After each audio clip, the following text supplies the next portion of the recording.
Well, months before Russia began its invasion of Ukraine, the U.S. went public with intelligence that suggested the Kremlin, despite its denials, was planning to start a war. Well, in February of last year, that intelligence proved to be spot on. It is impossible to measure the value of intelligence, but ask any general from Berlin to London to Washington, and they will tell you it's better to have too much intel than not enough.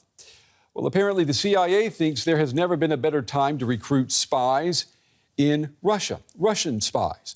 The U.S. intelligence agency is using social media and the darknet to extend an invitation to Russian citizens who may have access to state secrets to get in touch. The invitation comes in the form of a video that speaks to Russians who love their country, but not where it is going. Take a look. Это моя Россия. Это всегда будет моя Россия. Я выстою. Моя семья выстоит. Мы будем жить достойно, благодаря моим действиям.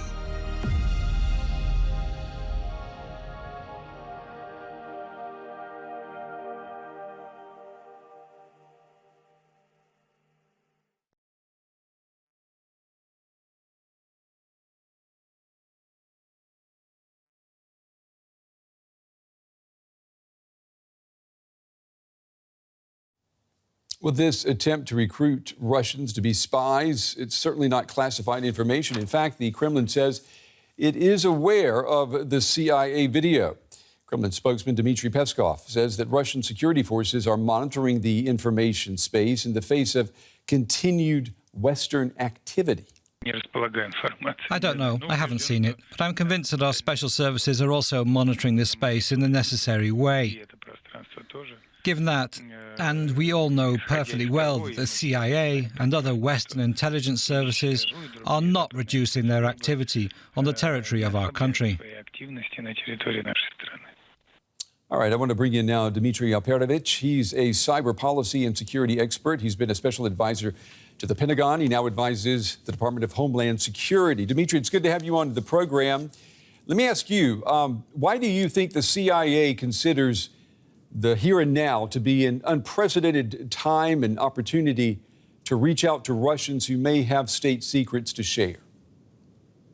Well, we might very well be living in the golden age of recruitments of Russian sources right now. And both the CIA and, frankly, the FBI have been pretty aggressive in their campaigns. This is not the first video that the U.S. government has put out urging Russian officials to contact U.S. government to become a source for U.S. intelligence community. And they're indicating that this is working. You've had hundreds of thousands, potentially as many as 1 million people have left Russia. A lot of people are very dissatisfied with where the country is going with this war, so they're ripe for being targeted by the U.S. intelligence community.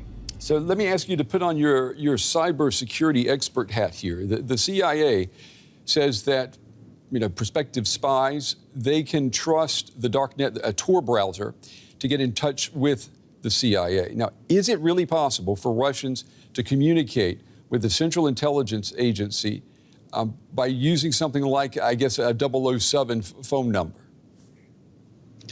Well, the Tor browser is actually widely used by a number of people around the world, dissidents as well as others that want to focus on privacy. So it's a way to both browse anonymously to websites, to communicate with people anonymously. It's fully encrypted. It's been in use for about 20 years, so it's a very well understood and analyzed technology. So it's quite secure if you follow the instructions on how to use it appropriately.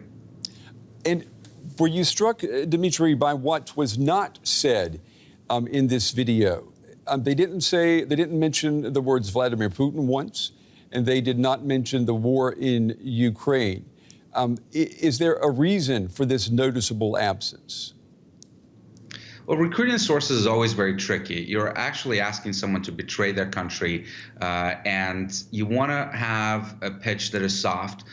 So in this particular case, it's more about trying to help the country versus to betray it. And, we'll see if it's effective potentially decades down the road when the history of this period is written. But I think it's the right thing to do to not be overly pushy, overly criticizing, and make it clear to people that they're trying to help the country versus to betray it. Is there a decent amount, a promising reserve of discontented, disgruntled Russians who perhaps the CIA could tap into? I think there is, and there's been reports just this week that there have been a number of even senior officials within the Russian government, including governors, that have been trying to resign from their positions and have been basically told by the Kremlin that not only will they not be allowed to resign, but they may face criminal penalties if they keep pushing this issue. So there's quite a lot of people that are not just unhappy with the direction, but are also very unhappy with the fact that they're no longer welcome in Western societies, that they can no longer, corruption is very widespread in Russia, of course, they can no longer stash their money overseas, send their families as easily to spend money in the Cannes and South France and other great destinations. So those are the people that the CIA and FBI want to target for recruitment. And the Kremlin, it is aware, apparently, that people are not happy and that the likelihood that someone will betray his or her country is high.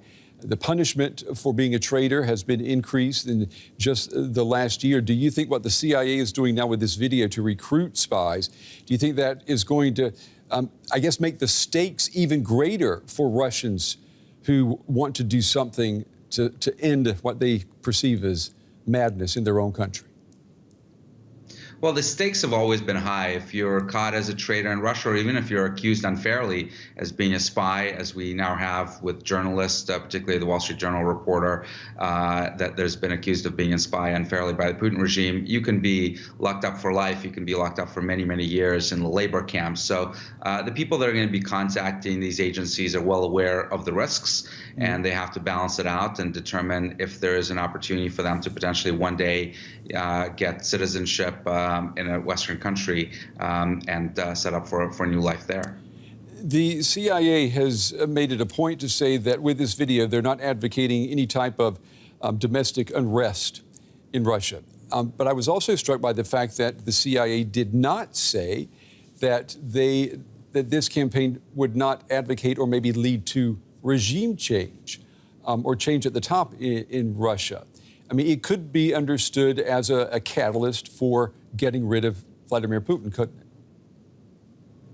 I don't think so. I think the people that are most likely to be receptive to these pitches are going to be mid-career bureaucrats. You're, I think, very unlikely to recruit anyone very senior within the Putin entourage that would potentially be capable of orchestrating a coup against him. And coups are always very dangerous because you don't know what's going to come next. Even if you have someone who's working for you that might orchestrate a coup, there's no guarantee that they'll continue working for you, and they may turn out to be worse than the person that they replaced. Dmitri, before we let you go, you say this could be the golden age for recruiting Russian spies for Western intelligence in general. You know, they were spot on with the information they made public leading up to the Russian invasion of Ukraine. Are we also living in maybe a golden age of being able to act on reliable intelligence?